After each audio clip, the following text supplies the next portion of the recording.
என்ன மக்களே, பாரு தான் இந்த வாரத்துடைய பெஸ்ட் பெர்ஃபார்மராமே. 8 பேர் நாமினேட் பண்ணியிருக்காங்க. உங்களாலேயும் நம்ப முடியல, என்னாலேயும் நம்ப முடியல, யாராலையும் நம்ப முடியல. ஏன்னா 8 பேர் நாமினேட் பண்ணியிருக்காங்க பெஸ்ட் பெர்ஃபார்மருக்காக. யப்பா சாமி! சரி இதை விடுங்க. இன்னொரு பக்கம் பிக் பாஸ் இந்த திவ்யாவுக்கு எதுக்கு தான் இப்படி சொம்பு தூக்குறாருன்னு தெரியல. இதெல்லாம் எங்கே போய் முடிய போகுதுன்றதும் புரியல. அது என்ன அப்படிங்கிறத பற்றி இந்த வீடியோவில் முழுசாக வந்து பார்க்கலாம். ஸோ இந்த வீடியோக்கு போகிறதுக்கு முன்னாடி நம்மளோட சேனலை சப்ஸ்கிரைப் பண்ணாதவங்க சப்ஸ்கிரைப் பண்ணிக்கோங்க. பக்கத்தில் ஒரு பெல் ஐக்கான் இருக்கும், அதையும் ப்ரெஸ் பண்ணி ஹாலில் போட்டுக்கோங்க. அப்போ தான் நாங்கள் அப்டேட் பண்ணுற ஒவ்வொரு வருஷமும் உங்களுக்கு நோட்டிஃபிகேஷன் வந்து சேரும். அதை தாண்டி இந்த வீடியோ குறைஞ்சபட்சம் ஒரு 500 லைக் தான் எதிர்பார்க்குறோம். ஸோ லைக்கை போடுங்க, வீடியோ பாருங்கள், வாங்க இந்த வீடியோக்குள்ள வந்து போகலாம். ஆக்சுவலாக இன்றைக்கி வந்து பெஸ்ட் பர்ஃபார்மர் யார், ஒஸ்ட் பர்ஃபார்மர் யார் அப்படிங்கிறத டிசைட் பண்ணக்கூடிய ஒரு நாள், ஓகேங்களா? ஸோ அந்த விதத்தில் பார்வதியோட பேர் வந்து 8 பேர் வந்து சொல்கிறாங்க. சபரிநாதனுடைய பேர் 1 or 2 மெம்பர்ஸ் வந்து சொல்கிறாங்க. அதனை தொடர்ந்து எப்ஜேவுடைய பேர் ஒரு 4-5 பேர் வந்து சொல்கிறாங்கன்னு வச்சுக்கோங்களேன். ஸோ அந்த விதத்தில் அதிகப்படியாக லீடிங்கில் இருந்தது வந்து பார்வதி அவர்கள். ஸோ பார்வதிக்கு வந்து பார்த்திங்கன்னா பெஸ்ட் பர்ஃபார்மர் அப்படிங்கிறத கொடுத்துட்டாங்க. பார்வதிக்கு ஷாக்கு மேலே ஷாக்கு. டேய் நீங்களடா சொல்கிறீங்க, நீங்கள் தானடா என்ன மூஞ்சில் முக்குன்னு குத்துறீங்க, நீங்களா என்ன பெஸ்ட் பர்ஃபார்மர்னு சொல்கிறீங்க அப்படின்னு சொல்லி ஒவ்வொருத்தரும் சொல்லும்போது ஒரு ரியாக்ஷன் கொடுத்தாங்க பாருங்கள்.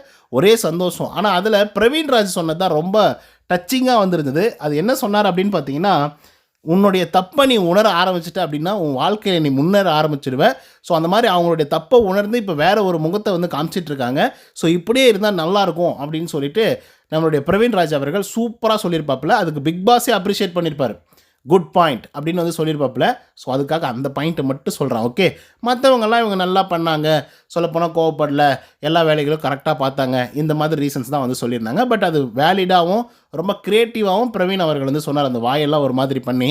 ஸோ அதனை தொடர்ந்து ஒரு சரியான சொம்பை வந்து தூக்கியிருக்காப்புல பிக் பாஸ். அது பெரிய சொம்புன்னா பெரிய பெரிய சொம்பு அப்படி தான் வந்து சொல்லணும். இல்லை சொம்பு இல்லை, அண்டான்னு வேணால் சொல்லலாம். என்ன எதுக்காக சொல்கிறேன் அப்படின்னா, லாஸ்ட் வீக்கில் வந்து அதாவது இட்ஸ் மீன்ஸ் இந்த வீக் வந்து திவ்யா தானே கேப்டனாக வந்து இருக்காங்க. என்ன தான் கோடுகள் அளிக்கப்பட்டிருந்தாலும், சூப்பர் டீலக்ஸ் ஹவுஸ் எல்லாம் கேன்சல் பண்ணப்பட்டிருந்தாலும் ஒரு ரூல்ஸ் இருக்குது அப்படின்ற மாதிரி, ரூல்ஸுன்னு சொல்ல, ஒன்றும் சொல்ல, ஒரு மண்ணுன்னு சொல்ல, இந்த வாரமும் திவ்யா கணேஷ் டைரெக்டாக கேப்டன்சி பதவியில் பங்கேற்பாங்க அப்படின்னு சொல்லிட்டாருப்பா பிக் பாஸ். இது எவ்வளோ கேவலத்தின் உச்சம்.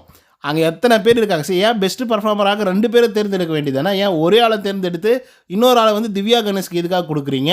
ஏன் கொடுக்குறீங்க?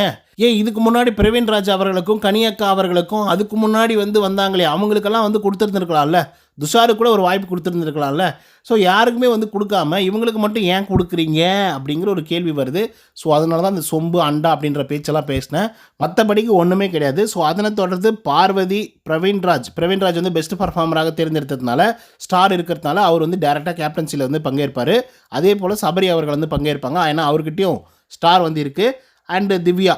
ஸோ இதை வச்சு தான் வந்து பார்த்திங்க அப்படின்னா அடுத்த வாரத்துக்கான கேப்டன்சியை வந்து நிர்ணயிக்க போகிறாங்க. அது மேபி இன்றைக்கி நடக்கிறதுக்கான வாய்ப்புகள் இருக்குது, இல்லைன்னா நாளைக்கு, இல்லைன்னா அடுத்த வாரம் கூட நடக்கிறதுக்கான வாய்ப்புகள் வந்து இருக்குது. ஸோ அதை நம்ம பொறுத்து தான் பார்க்கணும். பட் யார் கேப்டன் ஆனால் நல்லாயிருக்கும் அப்படிங்கிறத கமெண்ட்ஸ் வந்து பதிவு பண்ணுங்கள்.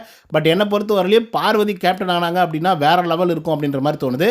ஏன்னா பார்வதி மற்ற கேப்டன்சியை அவங்க எப்பயுமே எங்கேயுமே மதித்ததே வந்து கிடையாது. ஒரு மைக்கை போடுங்க, அதை எடுத்து இங்கே போடுங்க, க்ளீன் பண்ணுங்க அப்படின்லாம் வந்து சொல்லும்பொழுது கண்டிப்பாக ரொம்ப அப்போஸ் பண்ணி வந்து பேசியிருக்காங்க. ஸோ அப்படி இருக்கும்போது அவங்க கேப்டன் ஆனாங்க அப்படின்னா அவங்களுடைய கேப்பபிலிட்டி என்னன்னு தெரியும், கேப்டனாக இருக்கிறது எவ்வளோ கஷ்டம் அப்படிங்கிறது புரிஞ்சுப்பாங்க. அப்படிங்கிற ஒரே ஒரு காரணத்துக்காக ஒரு வாரம் அவங்க கேப்டனாக இருந்தாங்க அப்படின்னா மேபி அடுத்து வரும் காலங்களில் கேப்டனை ரொம்ப மதிப்பாங்க, அந்த கமெண்ட்டை வந்து மதிப்பாங்க அப்படிங்கிற காரணத்துக்காக சொல்கிறேன். மற்றவங்க யாரும் அப்படி கிடையாது. ஸோ இதை பற்றின உங்களோட கருத்துக்கள் என்ன அப்படிங்கிறத கமெண்ட்ஸ் வந்து பதிவு பண்ணுங்கள். இந்த வீடியோ பிடிச்சதா லைக் அண்ட் சப்ஸ்கிரைப் பண்ண மறந்துடாதீங்க. நன்றி, வணக்கம்.